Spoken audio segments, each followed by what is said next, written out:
Hello there, happy modelers, and welcome to the final episode, part 2 of Tamiya's 1/48 scale Messerschmitt 262 A-1a.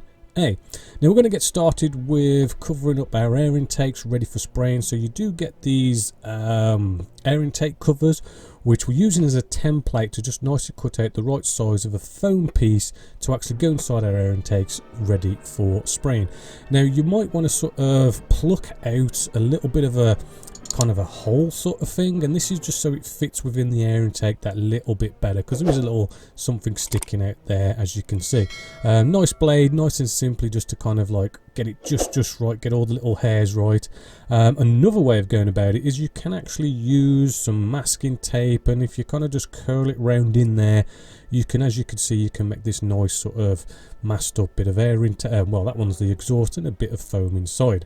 Now the plastic putty technique is really good for those final little bits of filling, right? You can easily inject it and then you wipe it away while it's still wet, right, just to get those gaps nicely filled. Now with some IPA, right, and a toothbrush, we can now clean up the model. This is all nicely ready for spraying. We want to get rid of all that grease, grime, sanding dust in the recessed panel lines and the recessed rivets, right, and then we can move along with the spraying, which we're going to start off with XF63. This is the colour we want to see inside of the cockpit, so we need to spray that on first. Now as you can see, still a little bit of a gap here and there, so don't be afraid not to come back in with the plastic putty, and again inject that in there and wipe it away.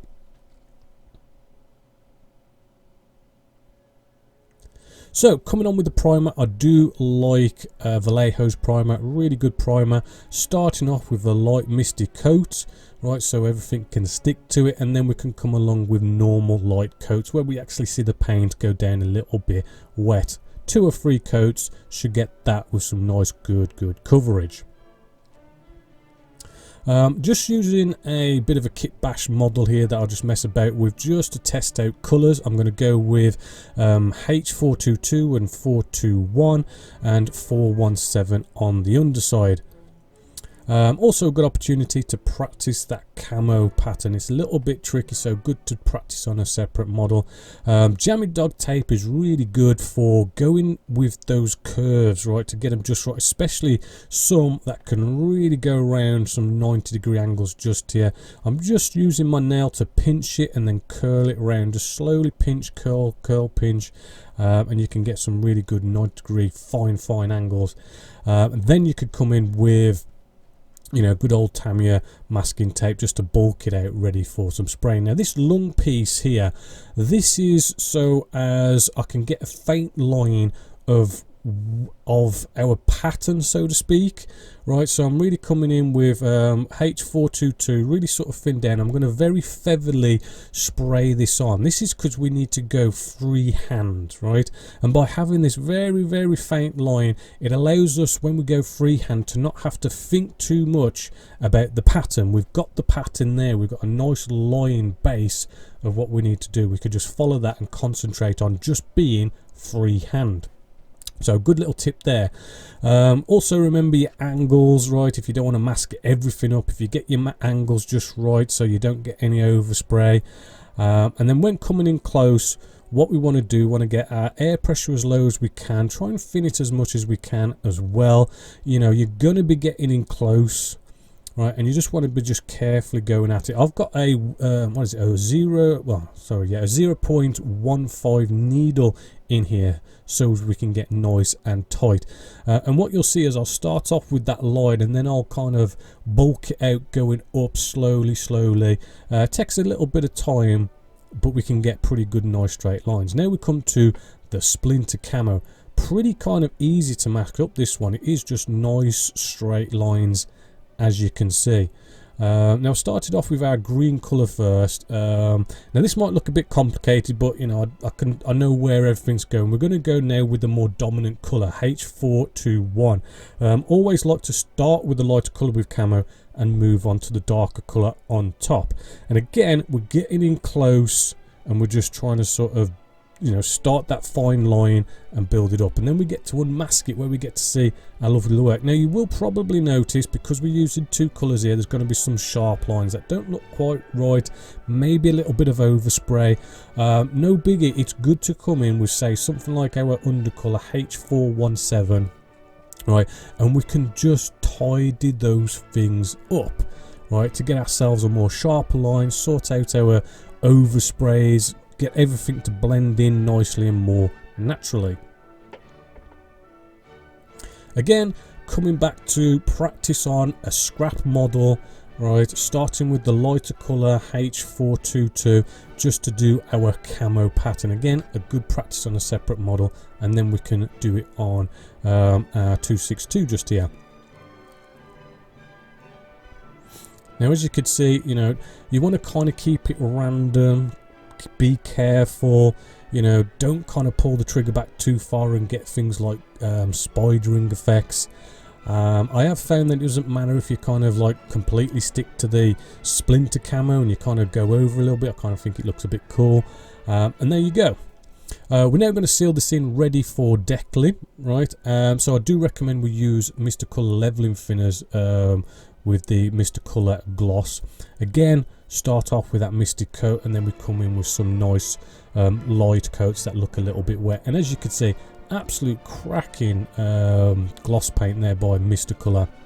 So moving into the decals after our gloss coat has dried, we dip it into some warm water, not boiling hot, not cold, so we don't get any cracking. The Mr. Mark setter and softer is what you want to be going for here. You know, Tamiya decals respond better to that rather than micro salt and set. This is a bit of a tricky decal. Just be careful applying it. A pin vise with a sewing needle in it, good to kind of get those micro movements just right. And then I do believe we put in, is it softer? Yeah, I think it's softer underneath, softer on top, and then you use a cotton wool bud just to wipe out the air and the moisture to get it to get down, and then we put the setter on top of that, which is something you want to just keep on applying. Now you do have to be careful. I've accidentally with my thumb pressed on that and ruined that deck a little bit. We'll tackle that later. Sometimes you get bubbles. Pretty sort of easy actually. We can use a sewing needle just to puncture those holes, just to let the air out and let the solutions get it to conform to the model again. Nice little blade here, just cut into those recessed panel lines, just let the blade do the work. Once it's had time to kind of really set, I do like to use the bristles to kind of press it down a little bit more into those recessed panel lines, just to get that conforming going on. Now, once all that's done, right, there is a bit of a residue left over by deckling, so I do like to come in with just a bit of water and just clean the area up before then putting on another gloss coat, sandwiching those decals with a gloss coat underneath and gloss coat on top. Using a masking tape here, and I'm using the decal itself, the pattern, to help make that little bit of a mistake that I had there, and you should get some nice good straight lines. So when you spray some white on there, and be careful peeling these away, because we are talking decals. We don't want to rip the decals up, and you can have things like that repaired luckily quite easily. Now, Mr. Flory Models with his weathering wash dark dirt, this is what we're going to fill in all our recessed panel lines and rivets to bring them to the foreground. I like to put 2 coats of that stuff on, and if you want to get fancy, you can come in with the different colours like sand and rust and black, and target certain areas like ailerons and landing gear and stuff with the different colours if you want to get a bit fancy. And then we simply kitchen paper towel, bit moist, and we just rub it off, and you'll just see the wash coming off the flat surfaces but staying in those recessed panel lines and those recessed rivets, just bringing that detail out. You know, cotton wool buds, always good to get into those nooks and crannies, and once you've cleaned it all up, it should be looking cool. Coming along with a bit of chipping here, I like to use lead belcher with some sponges, and we just kind of dab that on, a bit like a dry brush, but it's like a dry sponge, and we just dab that on. Tamiya's Master Weathering set, this is a good one as well. They've got like rust colours, which I do find kind of like a good oily colour as well, just in those areas like all sorts of moving parts, landing gear areas. It just kind of adds a bit of extra oomph to it. Now a bit of German ochre here. This is Aptal Lungs 502 oils, really good just to dab them on. Now I don't use oils to then, or thinners to kind of like blend it in, just a dry brush, completely dry brush, and you just keep brushing at it like I'm doing, and it does leave like a nice dusty kind of dirty surface, kind of indicating crew getting in and out. And then you just want to clean your brushes off, and you can sort of do the same sort of thing lightly on the decals, because decals don't really get that much like shall we say weathered attention, so I like to give them a bit of an oil brush, and then we're just using some odorless finish just to clean our brushes off. And I do recommend the Mr. Brush Cleaner liquid by Mr. Hobby as well. They've got it's a really nice clean for keeping your brushes nice and clean. Now we're coming in with some black. This is a final post shade. With this final post shade, you know, you want it to be very, very, very thin, like something like 10% paint to thinners.